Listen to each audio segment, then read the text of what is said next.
여러분 잘 쉬셨나요? 자, 이제 이번 시간에는 이 근로소득의 마지막에 해당하는 이 근로소득 과세 체계와 그 다음에 이제 그 연금소득에 대해서 살펴보겠습니다. 이 근로소득 과세 체계는 우선 매월 급여를 지급할 때 이 근로소득 간이세액표에 따라서 소득세를 원천징수를 하죠.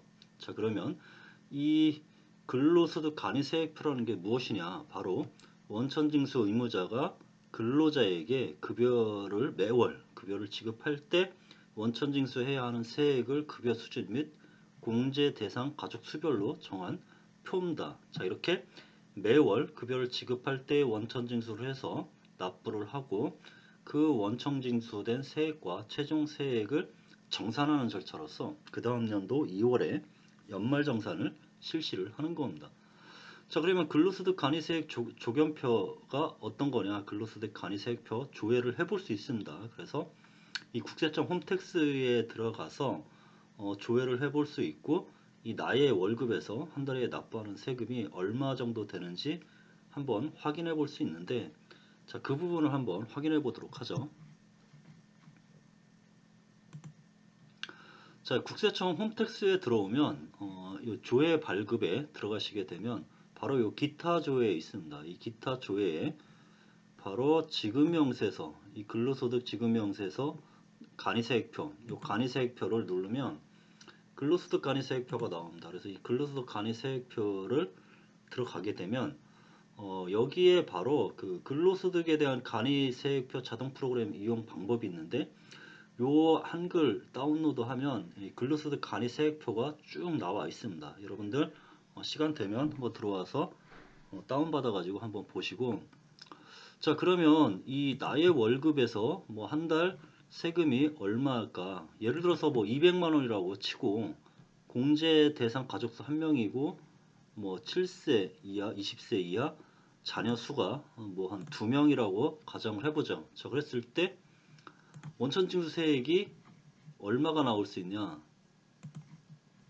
전체 공제 대상 수를 3명, 전체 공제 대상 수 본인 포함해서 본인과 자녀 둘 해서 3명이라고 하고 월 급여가 200만 원이라고 했을 때 원천징수세액이 얼마 나오는지 보면 기본적으로 안 나오죠. 자, 이게 지금 기본적으로 공제 대상이나 기본 금액이 일정 수준 금액 이하이면 원천징수세액이 안 나오는데, 자, 그래서 이번에는 얘를 뭐 한 500만 원이라고 해보죠. 자, 500만 원일 때 원천징수세액이 얼마 나오냐? 자, 그랬을 때 500만 원일 때 실공제 대상 수가 본인하고 뭐 20세 이하 자녀 둘, 7세 이상 20세 이하 자녀 둘 해서 3명일 때 21만 5,350원이 바로 소득세 원천징수 세액이 되는 겁니다. 자, 여기에 10% 지방소득세에서 21,530원이 나오는 거죠. 그래서 총 납부세액은 23만 6,880원이 되는 겁니다. 자, 그래서 21만 5,350원은 그 다음 달 세무서에 납부를 하면 되고 21,530원은 뭐 시군구청에 납부를 하면 되는 거죠. 자, 그런데 여기 보면 100%짜리가 있고 뭐 80%짜리가 있고 120%짜리가 있습니다. 그래서 이 100%는 기본 세팅이 된 원천징수 세액이고 80% 그러니까 100%보다 적게 원천징수되는 80%를 선택할 수도 있고 많이 원천징수할 수 있는 120%를 선택할 수도 있습니다.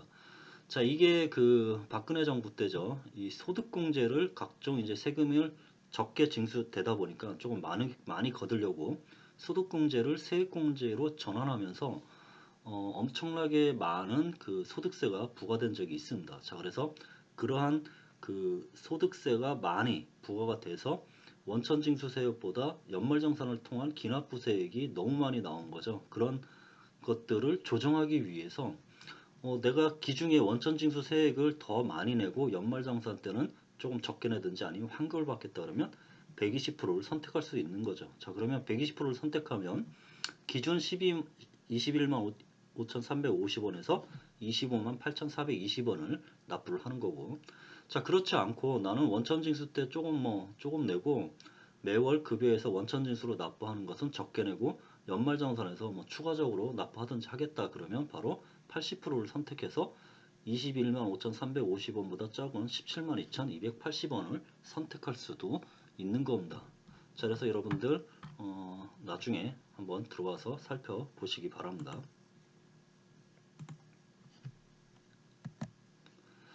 자, 그래서 조금 전에 살펴봤던 뭐 100%짜리에서 뭐 80%, 120%짜리 선택할 수 있다고 했습니다. 자, 이것을 뭐 맞춤형 원천징수 제도라고 얘기를 하는데, 자, 이렇게 뭐 80%다, 120%다 선택을 하려면 바로 회사죠. 원천징수 의무자에게 소득세 원천징수 세액 조정 신청서를 제출해야 되는 겁니다. 자, 그런데 여러분들 그 회사 다닐 때 생각해 보면 내가 원천징수 세액을 100%가 아닌 80% 또는 120%를 적용해 달라고 회사의 뭐 회계팀이나 경리나 뭐 이런 쪽에 회계세무 담당팀에 얘기를 해야 되죠. 저 얘기하면 그 회사 그 담당자 입장에서는 좋아할까요? 좋아하지 않죠. 복잡해지고 일이 더 많아지기 때문에 실질적으로 뭐 이 80%, 120%를 뭐 선택해서 할 수 있다는 이 제도는 만들었지만 실무적으로 이렇게 뭐 80%, 120%를 실제로 선택해서 적용하는 경우는 거의 없고, 이렇게 선택하지 않아서 이 100% 기준 원천징수 세율을 그대로 계속 적용을 하고 있습니다. 자, 그러면 근로소득 간이세액표 이용 방법은 뭐 예를 들어서 실제 공제 대상 가족수 플러스 20세 이하의 자녀수, 뭐 본인 배우자도 각각 한 명으로 보죠. 자, 예를 들어서 뭐 월 급여액이 250만 원입니다. 자, 그리고 부양가족이 본인 포함 4명이죠. 20세 이하 자녀 2명 해서, 그러면 본인 포함 공제 대상 가족 수는 본인 포함 4명이고, 그 다음에 20세 이하 자녀 2명 해서 자녀 2명 더하면 총 6명이 되는 겁니다. 이 6명이 되는 경우, 자, 그러면 250만 원이죠. 자, 250만 원, 급여 250만 원에서 250만 원, 251만 원, 요 사이에 해당하는, 결국 요 사이에 해당하는 게 250만 원이니까, 자, 250만 원 급여 여기 해당이 되고, 공제 대상 수는 몇 명이냐? 6명이니까 바로 이 6,400원이 소득세 원천징수 세액이 되는 겁니다. 여기에 지방소득세 10%에서 640원이 되는 거고, 합치면 원천징수 세액이 7,040원이 되는 거죠. 자, 만약에 80%를 선택했다 그러면 소득세 6,400에서 80%인 5,630원이 되는 거고, 만약에 120%를 선택했다 그러면 소득세 6,400에 120%에서 8,440원을 원천징수를 하는 겁니다. 자, 그 다음에 이제 연말정산을 한다고 했죠. 자, 그래서 원천징수 의무자는 매월 급여를 지급할 때 원천징수를 해서 납부를 하고, 최종적으로 이제 연말정산을 통해서 정산을 하게 됩니다. 그래서 최종 세액이 바로 원천징수 세액보다 크면 추가 납부세액이 발생되기 때문에 추가적으로 원천징수를 하는 거고, 최종 연말정산을 통해서 최종 결정된 세액이 원천징수 세액보다 적다, 그러니까 원천징수에서 납부한 세액보다 적다 그러면 이제 환급세액이 발생이 되는 겁니다. 자, 그래서 이 근로자야, 계속 근로자의 경우 해당 과세년도의 다음 연도 2월분 근로소득을 지급할 때, 또는 퇴직하는 경우는 퇴직하는 달에 근로소득을 지급할 때 연말정산을 실시를 하는 겁니다. 자, 그래서 급여를 지급할 때는 이 근로소득 간이 세액표에 따라서 원천징수를 하고, 연말정산은 바로 이 근로소득에서 근로자가 제출한 소득세 공제 신고서가 있습니다. 자, 그래서 연말정산할 때 국세청 홈택스의 연말정산 간소화 서비스에 들어가면 소득세 공제서가 있는데, 그거를 출력해서 회사에 제출하면 회사가 바로 그러한 인적공제라든지 소득공제라든지 세액공제 등을 반영을 해서 최종적인 소득세, 근로에 따른 근로 대가로 받는 그 근로소득에 대한 소득세가 최종적으로 확정이 되는 겁니다.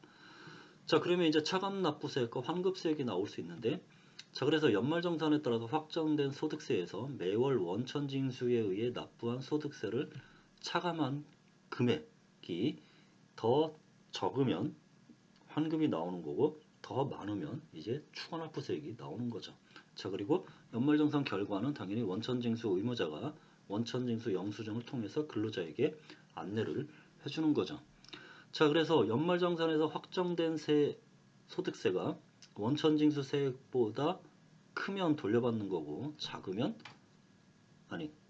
확정된, 제가 잘못 말했는데 다시 얘기하겠습니다.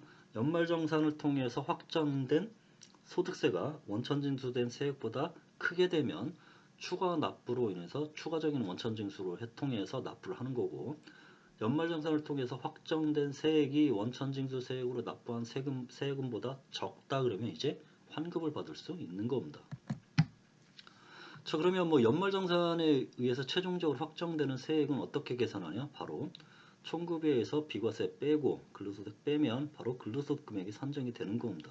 자, 이 근로소득 금액에서 각종 인적공제, 보험료공제, 특별소득공제를 해주면 차가감 소득 금액이 되는 거고, 자, 이 차가감 소득 금액에서 뭐 기타 공제를 빼면 과세 표준이 되는 거고, 여기에 세율을 곱하면 이제 산출세액이 과세 표준에서 세율을 곱하면 산출세액이 결정이 되는 거고, 이 산출세액에서 결국 세액 감면 세액공제를 빼면 이제 결정세액이 되는 겁니다. 자, 그러면 이 결정세액에서 기납부세액, 자, 결정세액에서 기납부세액을 빼주는데 이 기납부세액은 바로 원천징수 세액이 되는 거죠. 자, 그래서 결정세액에서 기납부세액, 원천징수세액을 뺐는데 플러스가 나온다. 그러면 추가 원천징수를 통해서 추가 납부를 하는 거고, 결정세액에서 기납부세액, 즉 원천징수세액을 뺐는데 마이너스가 나왔다. 그러면 이제 환급세액이 나오는 겁니다. 자, 그러면 여러분들 연말정산을 통해서 이 결정세액에서 기납부세액을 뺀 그 금액이 플러스가 나오는 게 좋은가요? 마이너스가 나오는 게 좋은가요? 똑같습니다. 원래는 최종 정산은 똑같은 세금을 내는 건데 아무래도 추가적으로 내는 것보다 돌려받는 게 더 좋겠죠. 기분이 더 좋기 때문에 여러분들 세금 환급 받았다고 세금 적게 냈다고 좋다고 뭐 동료들한테 뭐 술 사주고 그러면 안 됩니다. 왜냐면 최종적으로 낼 세금이 낸 겁니다. 근데 최종적으로 낼 세금보다 더 많이 냈기 때문에 그 더 많이 낸 세금을 돌려받는 것 뿐이지, 이 연말정산을 통해서 뭐 세금이 줄어들거나 뭐 그런 건 아닙니다. 최종 정산하는 절차인 거죠. 자, 그 다음에 이렇게 근로소득에 대해서 매월 급여를 지급할 때 원천징수에서 납부를 하고 연말정산을 통해서 최종적으로 정산을 하는데, 이 근로소득밖에 없다 그러면 연말정산으로서 이제 납세 의무가 끝나는데, 만약에 근로소득 이외에 사업소득이라든지 뭐 2천만 원을 초과하는 금융소득이라든지 다른 다른 소득금액이 있다 그러면 종합소득금액으로 합산해서 종합소득세로 신고 납부해야 되는 겁니다. 자, 또는 연말정산에서 만약에 소득공제라든지 세액공제가 누락됐다 그러면 종합소득세로 반영해서 신고 납부가 가능하고, 이 누락된 소득공제, 세액공제를 통해서 추가적으로 세금이 줄어들기 때문에 그 부분만큼 환급을 받을 수 있는 거죠. 자, 이제 지금까지 근로소득에 대해서 살펴봤고 이제 연금소득에 대해서 살펴보도록 하겠습니다. 자, 그러면 이제 연금소득의 학습 목차는 뭐 일단 연금소득이란 무엇이고, 그 다음에 연금소득의 범위, 그 다음에 비과세 연금소득, 그 다음에 연금의 수입 시기, 연금소득 금액의 계산과 과세 체계에 대해서 살펴보도록 하죠. 자, 연금소득이라는 것은 무엇이냐? 현재 이 노후보장, 연금이라는 것은 이제 퇴직한 후에 연금을 받아서 이제 노후 생활을 영위를 해야 되는데, 이 현재 노후소득의 보장 체계는 바로 공적연금과 사적연금이 있습니다. 자, 그래서 공적연금이라는 것은 무엇이냐? 바로 이 노후의 기본적인 생활을 보존하기 위해서 드는 국민연금, 공무원이 드는 공무원연금, 경찰이든 경찰연금, 뭐 군인이든 군인연금, 자, 이런 것들을 말합니다. 그래서 통상적으로 국민연금을 공적연금이라고 얘기를 하고, 사적연금이라는 것은 무엇이냐? 내가 노후 생활을 조금 더 안정적으로 하기 위해서 연금을 더 많이 받기 위해서 이러한 공적연금인 국민연금 이외에 추가적으로 불입하는 퇴직연금이라든지 연금저축 등을 말하는 겁니다. 자, 그래서 종전에는 이 소득을 창출하는 시점에 납입하는 연금보험료에 대해서 소득공제, 세액공제를 적용하지 않고 추후에 연금 수령하더라도 소득세를 과세하지 않았다는 겁니다. 자, 그런데 2002년부터 연금제도에 대한 과세 체계를 연금보험료를 납부하는 시점에 소득공제, 세액공제 적용해주고 추후 연금을 수령하는 시점에 소득세를 과세하는 방식으로 개편이 됐다는 겁니다. 자, 그렇기 때문에 만약에 2002년 이전에 불입한 연금이 있다. 자, 그 부분에 대해서는 소득세액공제를 적용받지 않았기 때문에 그 부분은 추후 연금을 수령하더라도 바로 소득세가 과세되지 않는 거죠. 자, 그래서 연금을 수령했을 때 바로 2002년 이후분에 대해서만 과세가 되는 거고 그 이전에 대해서는 과세가 이루어지지 않는 겁니다. 자, 그러면 우선 공적연금 소득을 보겠는데, 자, 이 공적연금 소득이라는 것은 과세 기준을, 즉 2002년 1월 1일이죠. 자, 이후에 납입된 기여금 등을 기출하여 받는 연금에 대해서 과세가 되는 겁니다. 자, 그래서 내가 받은 연금 중에서 2002년 1월 1일 이후 불입금액에 대해서만 과세가 되는 거고, 2002년 1월 1일 이전에 가입된 기간에 대해서는 과세가 되지 않는다는 거죠. 자, 그래서 재직기간 합산 제도에 의해서 재직기간이라든지 복무기간 합산한 경우에는 제2임용일, 재가입일이 과세 기준일이 되는 거고, 만약에 연금을 지급일 늦춰가지고 그 늦춘 지연 지급에 따른 이자를 함께 지급한다. 그 이자 부분도 연금 소득에 포함이 되는 겁니다. 자, 그러면 이제는 사적연금 소득에 대해서 살펴보도록 하죠. 자, 그러면 국민연금이라는 이 공적연금 위에 내가 연금을 더 받기 위해서 추가적으로 불입하는 이 사적연금에서 받는 이 사적연금 소득은 무엇인가를 보면 보통 연금계좌라고 얘기를 하는 겁니다. 자, 그래서 연금저축계좌가 있고 퇴직연금계좌가 있는데 연금저축이라는 명칭으로 설정된 계좌를 말하죠. 연금저축계좌는. 그래서 보험사에서 취급하는 연금저축 보험이라든지 자산운용사에서 취급하는 연금저축 펀드라든지 은행에서 운영하는 연금저축 신탁이라든지 기타 공제사가 운영하는 연금저축 공제를 말하는 겁니다. 자, 그리고 퇴직연금 계좌라는 것은 확정기형 퇴직연금 계좌, 즉 회사가 직원의 퇴직금을 미리 산정을 해서 확정기형 퇴직연금 계좌에 불입하면 이제 회사는 더 이상 퇴직금의 지급 의무가 없어지는, 자, 그러한 퇴직연금 계좌로서의 확정기형 퇴직연금 계좌라든지, 자, 회사가 불입해준 이런 확정기형 퇴직연금 계좌 이외에 개인이 또 추가적으로 퇴직연금 계좌를 개설을 해서 퇴직연금을 넣겠다. 이게 바로 개인형 퇴직연금 계좌가 되는 거고, 이게 IRP라고 얘기를 합니다. 줄여서. 그 다음에 과학기술인 공제회법에 의한 퇴직연금 급여를 지급하기 위해 설정하는 계좌. 자, 이런 것들을 바로 연금계좌라고 얘기를 하는 겁니다. 자, 연금계좌의 납입 조건은 기본적으로 연간 1,800만원 이내여야 되고, 자, 그 다음에 연금 수령 개시를 신청한 날 이후에는 연금보험료를 납입하지 않아야 된다는 겁니다. 자, 그래서 연금계좌의 납입 요건은 기본적으로 연간 1,800만원. 자, 만약에 개인종합자산관리 ISA 계좌의 계약기간 만료일 기준 잔액을 한도로 ISA 계좌에서 만약에 연금계좌로 납입했다. 그러면 연간 1,800만원과 이 두 번째 IS 계좌에서 연금계좌로 납입한 금액, 합한 금액 이내로 연금보험료, 그러니까 연금 계좌로 가입 불입금을 납부를 해야 되고, 바로 연금 수령을 개시를 신청한 날 이후에는 연금보험료를 납입하지 않고 연금을 받는, 자, 이게 바로 연금의 납입 요건인데 두 가지 이 요건이 충족이 모두 돼야 된다는 겁니다. 자, 그러면 일반적인 연금 수령 요건은 55세 이후에 지급받을 수 있고, 가입일부터 5년이 경과된 후에 인출할 수 있고, 과세기간 개시일 현재 연금 수령 한도 내에서 인출을 하여야 한다는 거죠. 자, 그러면 이제 비과세 연금 소득이 있는데, 비과세 연금 소득이라는 것은 공적연금관련법에서 따른 유족연금이라든지 장애연금, 상해연금, 노령연금, 연계 노령 유족연금 이런 것들을 말하는 거고, 공적연금 관련법이라는 것은 바로 국민연금법이라든지 공무원연금법이라든지 군인연금법 이런 것들을 말하는 겁니다. 자, 그 다음에 산업재해재 부상보험법에 따라 받는 각종 연금, 그 다음에 국군 포로가 받는 연금 이런 것들에 대해서는 소득세가 과세되지 않는 비과세 연금 소득에 해당이 되는 겁니다.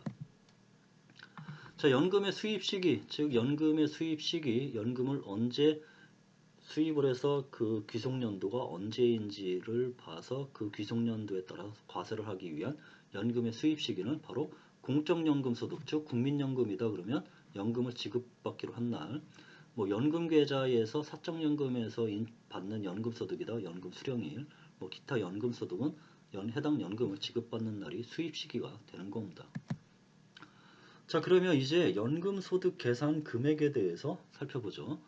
자, 연금소득 금액은 총수익 금액, 즉 총연금액이죠. 비과세 연금소득은 제외를 합니다. 자, 그래서 총연금액에서 연금소득공제를 차감을 해주죠. 자, 그래서 연금소득공제라는 것은 뭐 총 1년 동안 총 받은 연금이 350만 원 이하이다. 그러면 350만 원 이하에 해당하는 연금을 다 공제를 해주기 때문에 연금소득 금액은 뭐 0원이 되겠죠. 자, 그런데 총 연금이 350만 원 초과해서 700만 원 이하다. 그러면 연금소득공제는 350만 원 더하기 350만 원 초과 금액의 40%고 총 연금, 그러니까 1년간에 받은 총 연금액이 1,400만 원을 초과한다. 그러면 630만 원 더하기 1,400만 원 초과 금액의 10%를 바로 연금소득공제로 적용받을 수 있는 겁니다. 자, 그래서 사례를 보면 만약에 총 연금, 자 1년 동안 받은 총 연금 총 수령액이 1,000만 원이다. 이때 연금소득공제가 연금소득 금액을 한번 계산해 보라는 거죠. 자, 그러면 총 연금이 1,000만 원이다 그러면 이 구간에 해당이 되죠. 총 연금 1,000만 원은 700만 원 초과 1,400만 원 이하에 해당하는 요 구간에 해당이 되기 때문에 연금소득공제 금액은 바로 490만 원 더하기 700만 원 초과 금액의 20%입니다. 자, 그래서 총 연금이 1,000만 원일 때는 연금소득공제 금액은 바로 490만 원 더하기 1,000만 원에서 700만 원을 뺀 것에 20%를 더하면 바로 연금소득공제액은 550만 원이 되는 거고 연금소득금액은 바로 총연금액 1,000만 원에서 바로 연금소득공제 500만 원을 차감한 450만 원이 바로 연금소득금액이 되는 겁니다. 자, 그러면 이제 마지막으로 연금소득 과세체계에 대해서 살펴보면 자, 연금소득도 매월 연금을 지급할 때 원천징수를 해서 납부를 해야 되는 겁니다. 원천징수 의무자가 납부를 해야 되는데 자, 공적연금소득, 뭐 국민연금, 군인연금, 뭐 공무원연금이다. 자, 그러면 원천징수 의무자, 뭐 국민연금이다 그러면 국민건강보험공단이 될 거고 뭐 공무원연금이다 그러면 공무원연금공단이 될 겁니다. 자, 이런 원천징수 의무자가 바로 공적연금, 즉 국민연금을 지급할 때 연금소득 간이세액표, 자, 근로소득 간이세액표와 마찬가지로 연금소득 간이세액표가 있습니다. 자, 그러한 연금소득 간이세액표에 해당하는 세액을 기준으로 해서 원천징수를 한다는 거죠. 자, 그러면 공적연금 위에 사적연금 같은 경우 뭐 IRP라든지 뭐 연금저축이라든지 뭐 퇴직연금 계좌라든지 뭐 이런 사적 연금 계좌에서 받는 그 사적 연금에 대해서는 바로 원천징수 의무자가 사적 연금 소득 금액을 지급할 때 그 연금 소득의 지급 금액에 다음의 세율을 적용해서 원천징수를 합니다. 자, 그래서 연금 소득자의 나이에 따라서 달라지는데 자, 사적 연금 소득 금액을 매월 지급할 때 연금 소득자의 나이가 70세 미만이다 그러면 소득 연금의 5%를 원천징수를 하는 거고 뭐 70세 이상 80세다 4%, 80세 이상이다 뭐 3%, 아니면 뭐 사망할 때까지 종신계약에 따라 받는 연금이 있다. 자, 그러면 4%의 세율로 원천징수를 하는 겁니다.